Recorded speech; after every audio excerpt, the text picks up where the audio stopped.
Well, hello, my name is Dan Terrien. I'm with Woodward Radio Group. I've been with Woodward Communications for almost 18 years now. It'll be August. And one of the reasons is we are employee owned. So it creates a unique culture. We're fairly unique in the media world to be employee owned. And we're based down in Dubuque, Iowa. We have a big newspaper down there called the Telegraph Herald, started in the late 1800s. We own a bunch of weekly newspapers along the southern and western part of Wisconsin, some specialty magazines, some material handling magazines are included in that. And we also own a large ad agency in Des Moines, Iowa. And the radio division is based here in Appleton, Wisconsin, down on the corner of East College Avenue and Radio Road. Some people know it as the WHBY building or the WAPL building. We have 6 radio stations, and I work in a satellite office here in Green Bay over by the Village Grill in Alloway. And while I have you here and some people online, I will mention that we are looking for a smaller office space, and our 10-year lease will run out sometime next year. And we're looking for some place that has maybe room for just maybe 4 employees, a little studio for recording ads, and some kind of a private room for one-on-one meetings, client meetings, and maybe just tiny conferences and things like that. So if you have any ideas for me, you'll have my phone, text, home, everything all in one number on my, looks 3 of you will have a physical business card and everyone else will have something digital from me. So now this past year, clearly a year ago, everything in terms of marketing plans was pretty much tossed out the window, and lots of uncertainty coming into 2021. So I thought what might be interesting is to review an article that I had summarized for our sales team, but I thought if I dug a little deeper into that, it might provide some insights for anybody's business, because the name of the article is 8 marketing trends to watch for in 2021 as the after effects of a volatile year linger. So I will summarize some of the concepts in the article, and then I'm going to tie in some of my own personal experiences and a little commentary with that. So I'm just going to march right through it. I'm going to announce the name of the trend as stated in the article, and then I'll just give you a little bit of an overview on it. The first one is called 1 Step Forward, 2 Steps Back for Fixing Digital Complexity. This focuses on the rapid expansion of advertising platforms and how data collection is shifting away from third-party data, which usually means cookies on your computer, if you're familiar with that, to much harder to collect but a little more useful first-party data.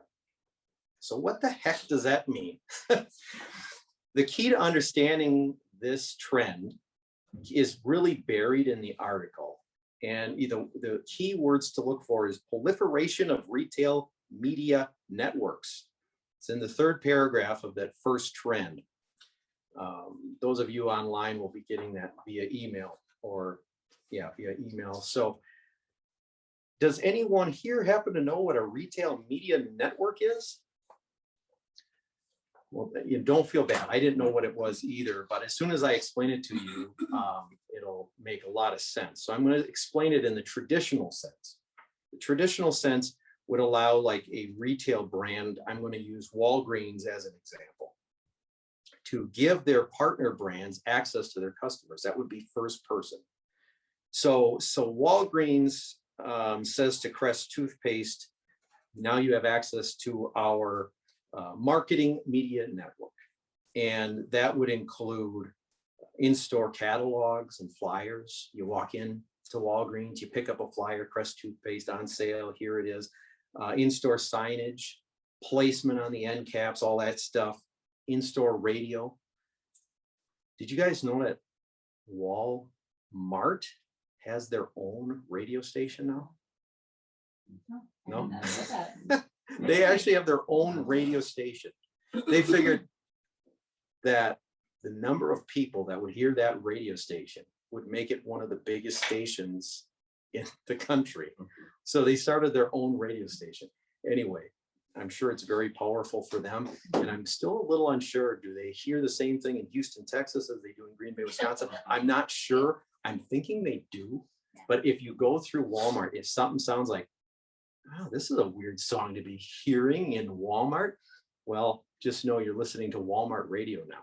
And that's something new. Anyway, so we talked about in-store, signage, catalogs, placement, their website, obviously. So this is the traditional retail media network that brands would want to tie into. In this case, we're talking Walgreens as the example. So what that does is it monetizes your in-store real estate. Well, big problem in 2020, there was no in-store traffic. So we're really not talking about that in this article. The trend refers to more digital aspects of that. The trend is more about the technology that's available to reach consumers. Let's say Walgreens could reach you across all of the digital interactions that you have. Now, that is a little too deep of a subject. You could almost push that off into a whole separate discussion.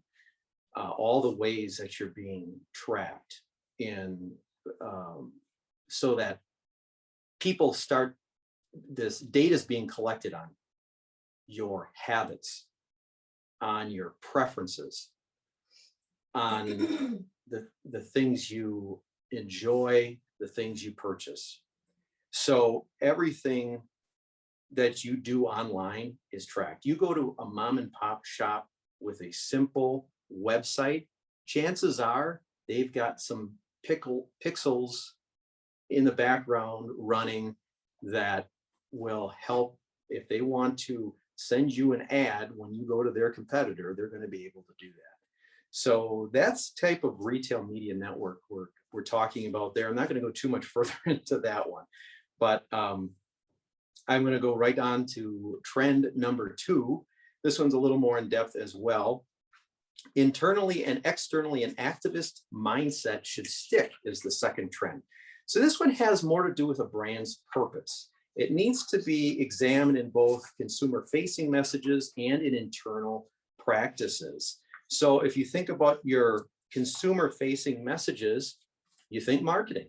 When you think internal practices, you might be thinking HR. I'm only saying that right now because we'll refer to that again in another trend in the coming up here.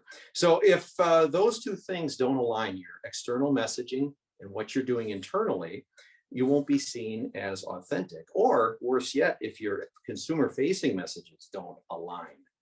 So this is, again, a little bit of a hard concept to get your head wrapped around. I think the article does a pretty good job at it, but I just wanted to give you a practical example.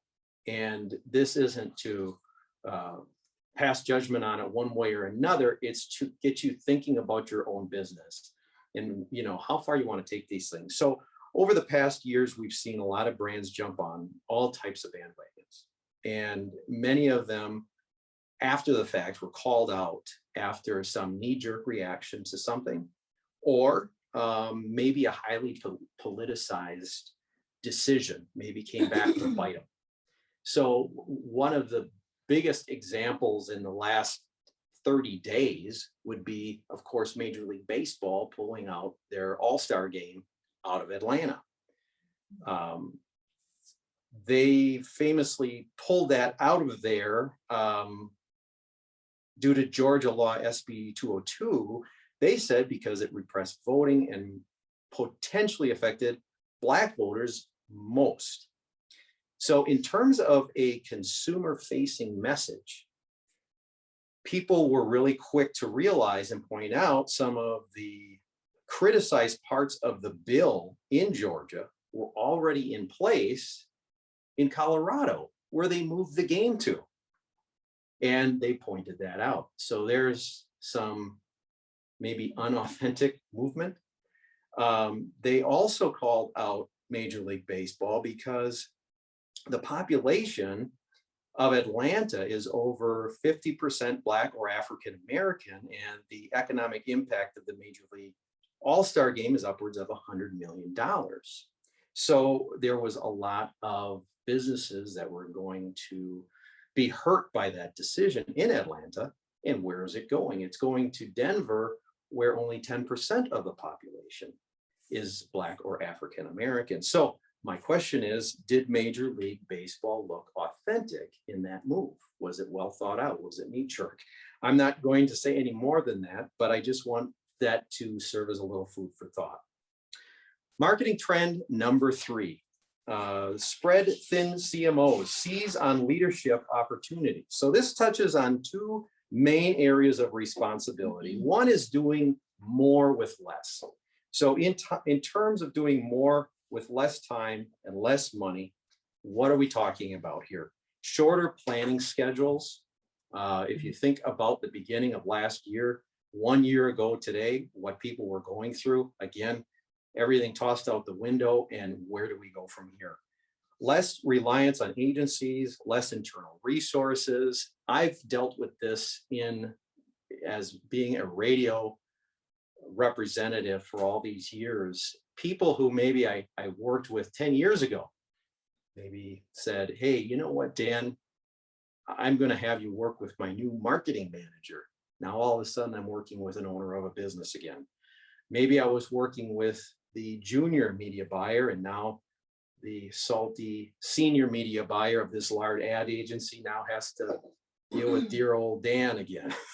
So I've seen a lot of this, and even some big companies here in Green Bay that I work with who had, various resources. I can see there's been a big pullback.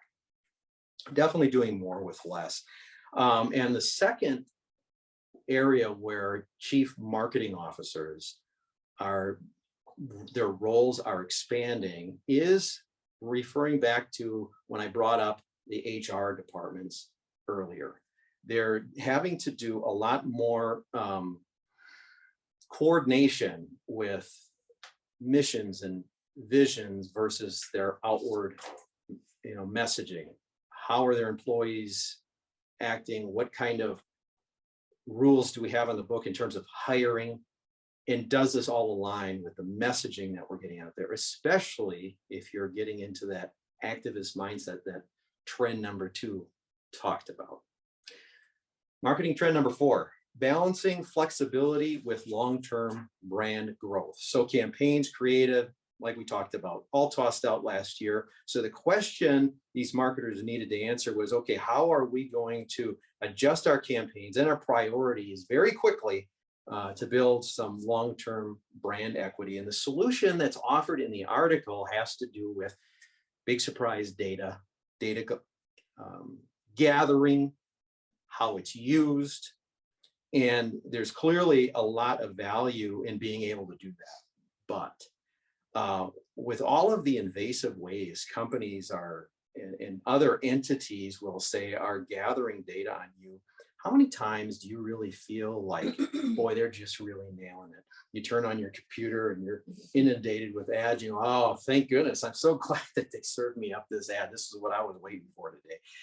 Do they get it right? Sometimes, yeah, they do. But, I think that there's a little too much reliance on that. And I think that in terms of that pivot that we're talking about, I think the best example was a mom and pop shop I deal with here in the greater Green Bay area, and you probably know it, Zesty's Frozen Custard and Grill. I just loved the way this played out. They were advertising with me, pre-COVID, and they just kept their advertising moving forward when a lot of people were cutting their advertising budget or saying, we're not going to advertise for a couple months until we know what to do. What Zesty's did is they just tweaked their messaging a little bit to explain to people how to do business with them. So when everybody else was saying the same thing on the first page of the 8 marketing trends article, it says, we're all in this together. How many times did we hear this a year ago? You know, Right. Zesties just said, you can't come in to our store, but we'll give us a call and then we'll just walk you out your order. And this was a huge deal for them. They had to change their phone system. They had to do all sorts of stuff, but it just seemed so common sense. And at that time, they had so much business coming in because the other businesses, I don't know if you can remember back a year ago, nobody knew who was open, who was serving, or what was going on. And they just said, hey, we're open and we're just doing business a little differently, and this is how we're doing it. And some of that they've carried through till now, and they've updated things where now they have online ordering and things that they do. They're working with Eat Street on delivery and things that they never did before. So what a wonderful pivot, and just kind of kept marching right on through. And so I was so glad to be working with them through that. Dan, are they open? Is their restaurant part open, or is it still? Well, their third location on Riverside opened up for the season. So all 3 locations are open, but you can't go in and sit down yet.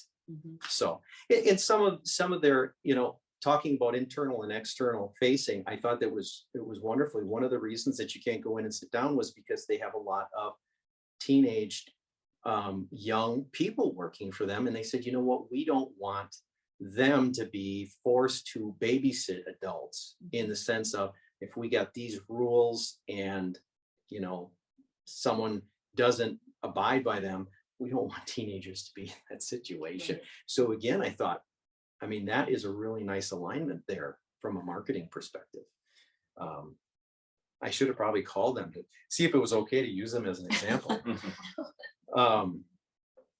So marketing trend number 5, the evolving role of brand spokespeople. So now we're getting away a little bit from that data. One of the ways that you can connect with people and personalize any type of advertising is to have some type of an influencer. And of course, if you think big in the greater Green Bay area, Purveya, Bergstrom, they both use Aaron Rodgers. So he may be spoken for if you want to go down that road, but we still get phone calls here, at the radio station, getting this, on-air personality, do some endorsement ads or something like that.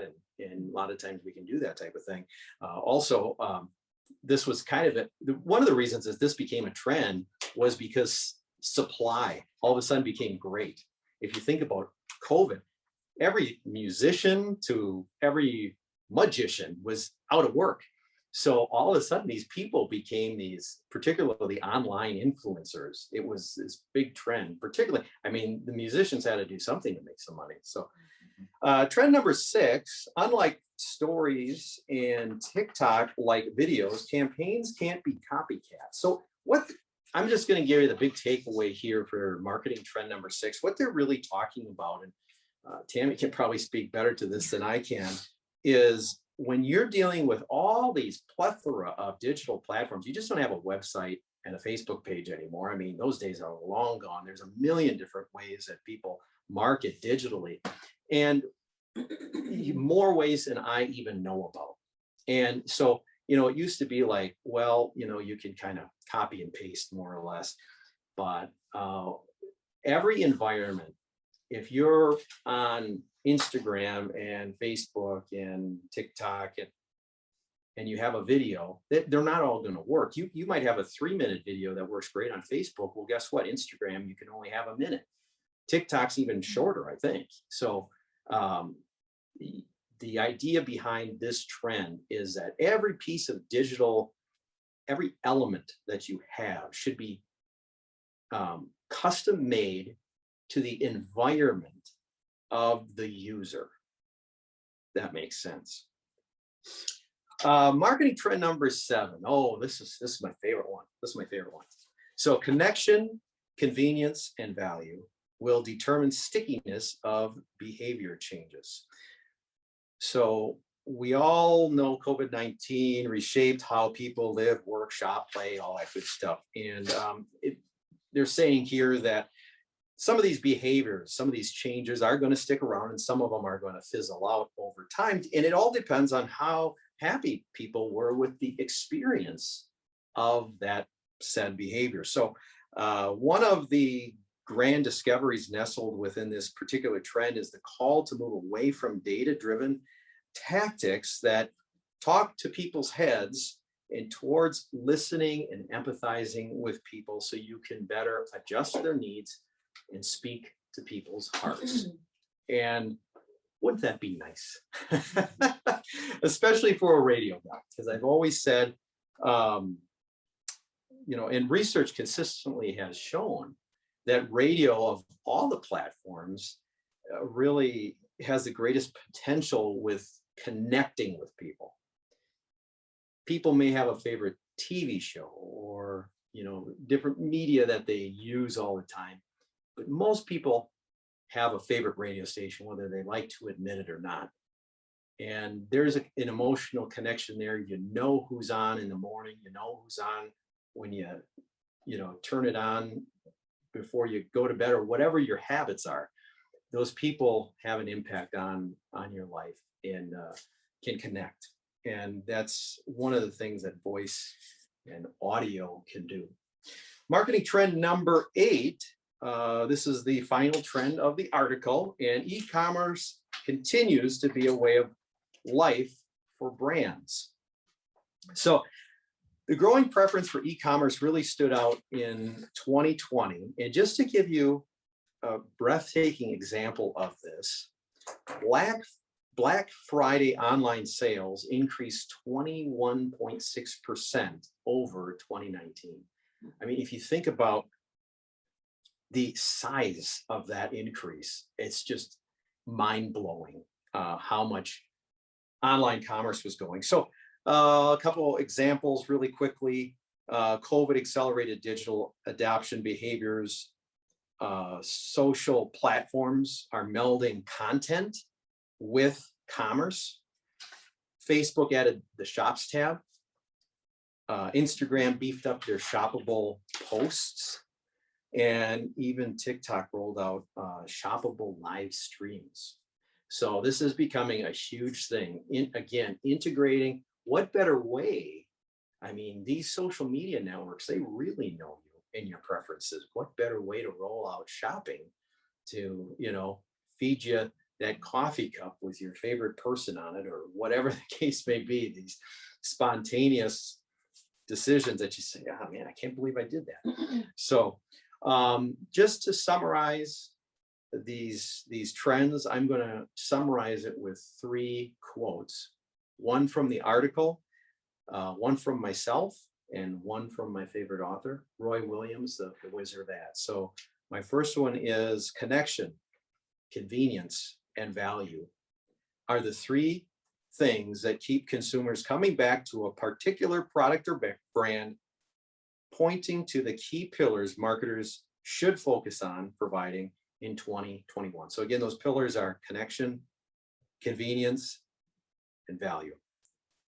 My quote, just because something is a trend doesn't necessarily mean we have to like it. And Roy Williams' quote, this is one of my favorites: win the heart and the mind will follow. The intellect can easily create logic to support what the heart has already decided. So yeah, with that, I'll just open it up to any questions. Yeah, so one of my questions is,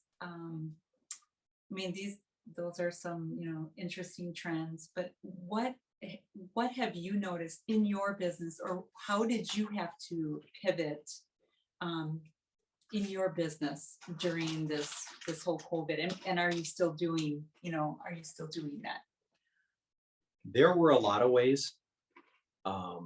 The doing more with less, as we're talking about the chief marketing officers. We were, the radio division was probably, we always hovered around 50, 55-ish employees. We're probably down into the 40s now. So we're doing more with less. Another pivot point for us was, well, clearly, last spring there was no dollars coming in, but we transitioned, myself personally, I transitioned just to calling practically every customer, past or present, and sometimes even people that I was just prospecting that I got to know. How are you doing? How are you adapting to this? That's the kind of process that I was going through. I knew people weren't going to be calling me for advertising at the time, but I also knew that everybody that was on needed to change their message. Yeah. So, initially that was a big one. And I think I had something else in mind, Tammy, and now it has escaped me. It's gone. The more with less is so true. I have a lot of, manufacturing, and I have one client I can think of in particular. He had probably 3 or 4 more employees last year, and this year he has, that many less, but he's doing, $30,000-$40,000 more in production, and they're figuring out how to do it Sure. with less people. I mean, granted, I think a lot of people are a little stressed out over that, but they're doing it, and it's working. So but it's a different, right. And sometimes I wonder, what are the longer term effects? A lot of things that worked a year ago, I think, are starting to backfire a little bit. You can only push people so far. Yeah. And now that it's so difficult to get workers, you and I were talking about Yep. that earlier. People are just fighting over anyone willing to work. The way in which people are treated within a company and how comfortable that is has a big impact. And I think there's a fine line there. If your people are working 50, 60-hour days, you might want to examine it. But on the flip side of that, when you've got people unwilling to physically come into a workplace, some people are just walking away from interviews because they refuse to actually physically go anywhere.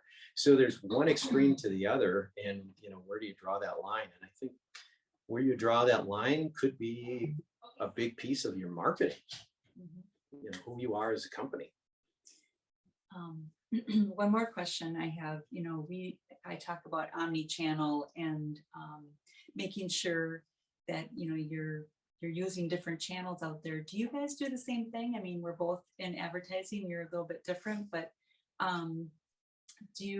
what are the channels that you guys, is it just radio that you reach out on, or do you do other things as well? Well, we've expanded a lot over the years, and in terms of how we actually market our radio stations. Yeah, where we've branched out way beyond our websites, and a lot of times we have, each radio station has social media presence on all sorts of social media, and then sometimes on-air personalities have presence beyond that yet, and you can tie all of that stuff together. And we do use traditional means of advertising as well. Yep. But when some of our best advertising is through promotions, when we're giving away money or whatever the case may be, and those promotions have an ever expanding reach, beyond just your radio. Yeah. For sure. Do you guys have any questions? No, anything, just very interesting, all of this. Yeah, I mean, I've just joined a new company here. It's a family business that my wife's part of, and we're opening a new 55 and up community. It's going to be in Menasha. So, great. So I came to kind of learn. I know you were in the radio business, Yes. so just kind of get the information things like that. Right now, I'm just kind of connecting with different people, obviously design people we're looking. So that's kind of what was networking thing. And I appreciate the information you gave me. It was very enlightening. Oh, thank you. Thank you. I do have one more handout. Now, I didn't send this to Tammy initially, so I'll send it after the fact. It's called Radio Still the One. It was just published about a month ago. And the reason I brought that is the number one question I got pre-COVID was, where does radio stack up these days? It's this old technology. And I will tell you that if you're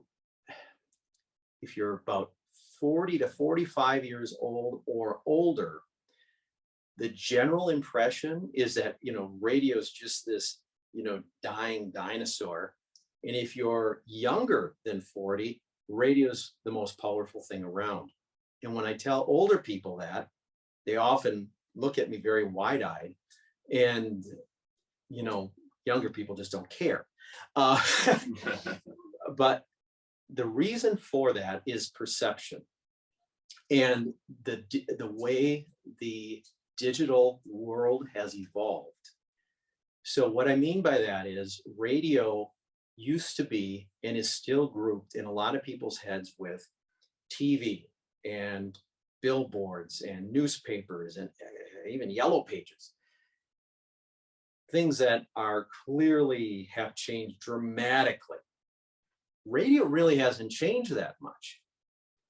So younger people don't think about those things. It's not a logical grouping for them. They think about it in terms of audio. And that is how all the big CEOs of, iHeart and Cumulus and, the great big radio companies, Entercom, they just changed their name and I can't think of what their new name is. They just changed it like a month ago.